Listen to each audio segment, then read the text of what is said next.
నేను రెడీ. నా బ్యాగ్ కూడా ప్యాక్ చేసుకున్నాను. ఇంకా బస్‌కి కొంచెం టైం ఉంది. సో, ఈ లోపున నేను రెడీ అవుతున్నాను.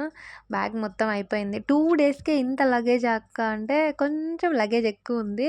కానీ నాకు మోసే ఓపిక లేదు. ఇక్కడ నుంచి డ్యాడీ ఎక్కిస్తాడు. అక్కడ తమ్ముడు దింపుకుంటాడు కాబట్టి, ఈ హడావిడిలో నేనుంటే, మేడం కొరియర్ అదేంటో నేనెప్పుడు కొరియర్ చేసినా మీషో నుంచి చేస్తే మాత్రం పొద్దున్నే వస్తాయి ఆర్డర్స్ అసలకి.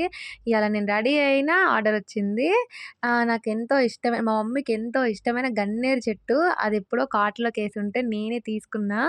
చాలా మంచిగొచ్చింది ప్రొడక్టయితే. ఇంక చలో అదక్కడ పెట్టేసి బండెక్కేసి మాస్కెట్టుకొని ఎళ్ళిపోతున్నాను. బస్సొచ్చింది. అండ్ బస్‌లో కూర్చున్నా. ఇంక మా నాన్న నా బస్సు కదిలేదాకా నేను వెళ్ళననుకుంటే అట్లనే నిలబడున్నాడు.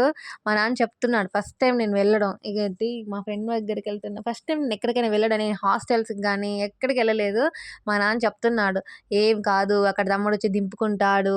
నువ్వు భయపడొద్దు. జాగ్రత్తగుండు. ఎగరొద్దు, దుంకొద్దు, ఏం చెయ్యొద్దు" అన్ని జాగ్రత్తలన్నీ చెప్తున్నాడు. ఆఖరికి బస్ డ్రైవర్ అంకుల్‌కి గూడా చెప్పాడు. ఎంతైనా వాళ్ళ ప్రేమ వాళ్ళది. నా బస్సు కదిలేంత వరకు మా డ్యాడీ నాతోనే ఉన్నాడు. అది కొంచెం పెద్దగుండేసరికి దిగడానికి కష్టమైంది పాపం నాన్నకి.